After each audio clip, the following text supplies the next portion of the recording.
नमस्कार, मैं श्रीमती प्रेम परिहार, सहायक आचार्य, राजकीय बांगड़ महाविद्यालय डीडवाना, और हम पढ़ रहे हैं एक्टिविटी और एफिशिएंसी रेशो, जो बीकॉम पार्ट सेकंड के पेपर फर्स्ट में पढ़ाया जाता है।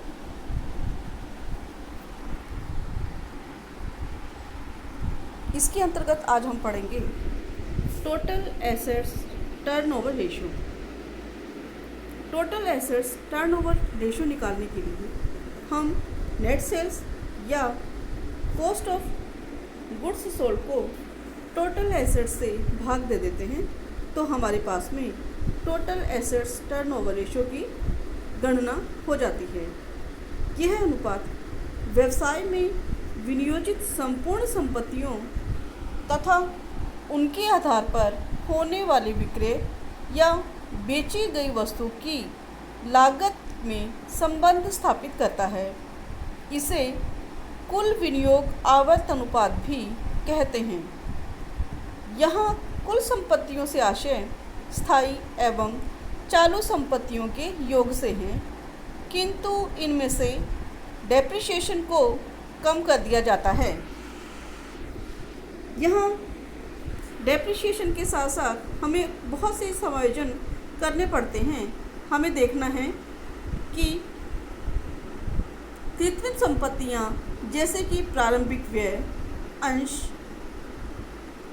अंशों का बट्टा आदि जो है उन्हें हम शामिल नहीं करते हैं, किंतु हमारी गुडविल, पेटेंट, ट्रेडमार्क आदि को शामिल करते हैं। और ये व्यवहार में भी हम इसी को ध्यान में रख करके अपने क्वेश्चन सॉल्व करेंगे।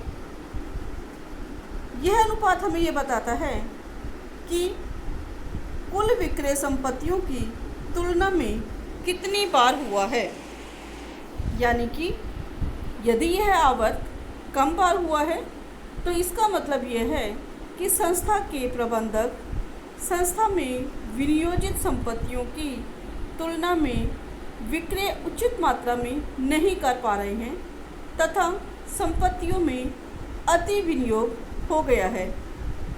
यदि यह अनुपात अधिक होता है तो इसका तात्पर्य यह है कि संस्था अपनी संपत्तियों का प्रभावशाली तरीके से प्रयोग कर रही है।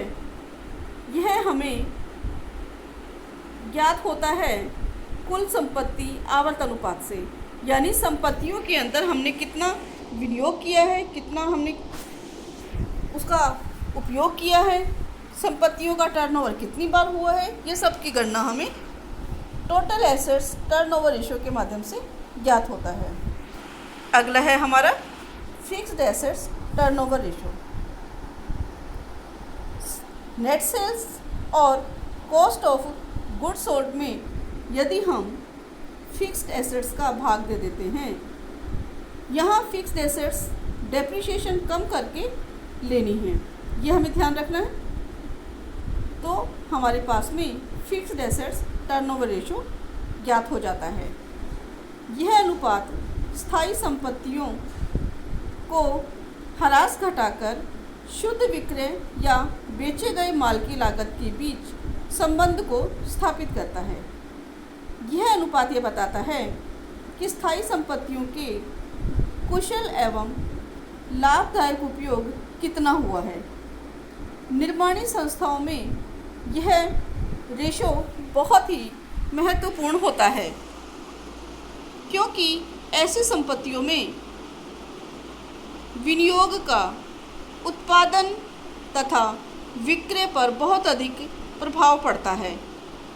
इस अनुपात में वृद्धि होने पर कार्य निष्पादन में कुशलता का आभास होता है, जबकि यदि यह अनुपात कम आता है तो इसके प्रयोग में अकुशलता या संपत्तियों में अति विनियोग का ज्ञान होता है। अगला है हमारा करंट एसेट्स टर्नओवर रेशो, यानी कि नेट सेल्स और कॉस्ट ऑफ गुड्स सोल्ड में यदि हम करंट एसेट्स का भाग दे दें तो हमें करंट एसेट्स टर्नओवर रेशो ज्ञात हो जाता है। यह अनुपात चालू संपत्तियों एवं शुद्ध विक्रय या बेची गई वस्तु की लागत के बीच के संबंध को बताता है। यह अनुपात चालू संपत्तियों की कार्यशीलता तथा कार्यशील पूंजी की क्षमता पर प्रभाव डालता है। यह गैर निर्माणी संस्थाओं अथवा उन निर्माणी संस्थाओं जिनमें कार्यशील पूंजी का कम उपयोग होता है के लिए बहुत ही उपयोगी उपकरण होता है। इस अनुपात के आधार पर चालू संपत्तियों की कुशलता या उनमें अति विनियोग या कम विनियोग की जानकारी मिलती है। अगला है कार्यशील पूंजी आवर्त अनुपात यानी कि वर्किंग कैपिटल टर्नओवर रेशियो।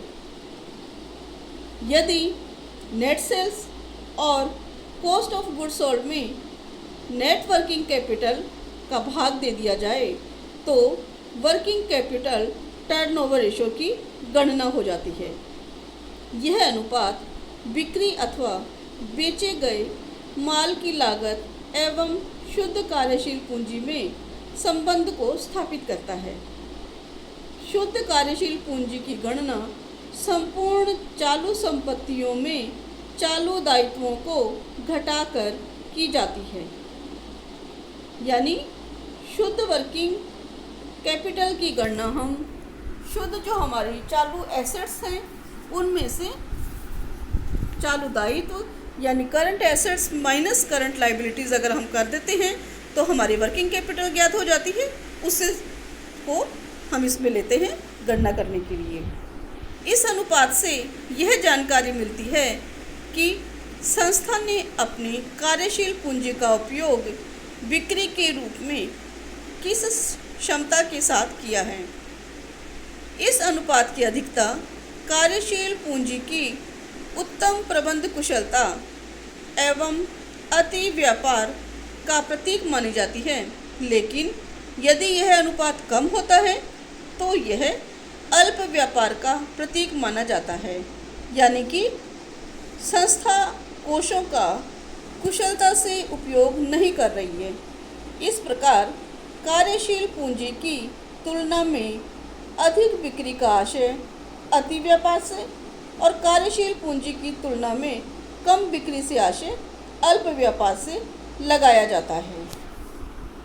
अंतिम है इसके अंदर पूंजी आवर्त अनुपात यानी नेट सेल्स और कॉस्ट ऑफ गुड्स सोल्ड में यदि हम कैपिटल एम्प्लॉयड का भाग दे देते हैं तो हमारे पास में कैपिटल टर्नओवर रेशियो की गणना हो जाती है।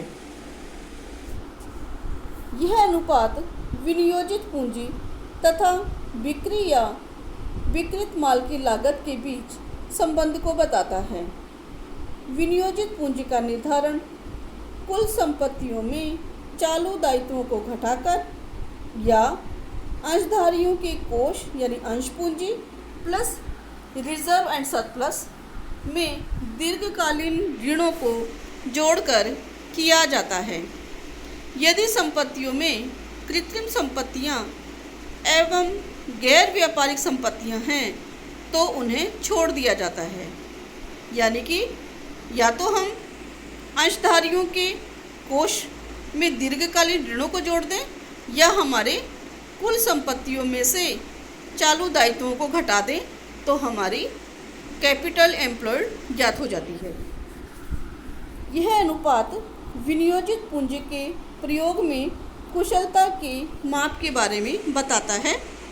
पूंजी का कुशल प्रयोग व्यवसाय की लाभार्जन क्षमता तथा प्रबंधकीय कुशलता का प्रतीक माना जाता है। यह अनुपात जितना अधिक होता है उतना ही अच्छा माना जाता है, क्योंकि ऊंचा अनुपात अधिक लाभ तथा नीचा अनुपात कम लाभ को बताता है। ऊंचा अनुपात पूंजी की तीव्र आवर्त को दर्शाता है, जो कि अधिक बिक्री को बताता है, जिससे कि अंततः ऊंचे लाभ मिलते हैं। इसके विपरीत यदि नीचा अनुपात होता है तो ये बताता है कि व्यवसाय में पूंजी निष्क्रिय रूप से पड़ी है और पूंजी का पर्याप्त बिक्री सर्जन हेतु कुशलता से प्रयोग नहीं किया गया है।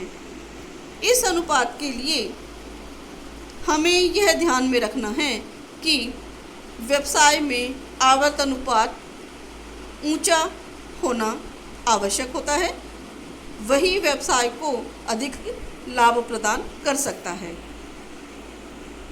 इस प्रकार एक्टिविटी रेशियो या एफिशिएंसी रेशियो के अंदर हमने इन रेशियोज़ के बारे में जानकारी प्राप्त की है।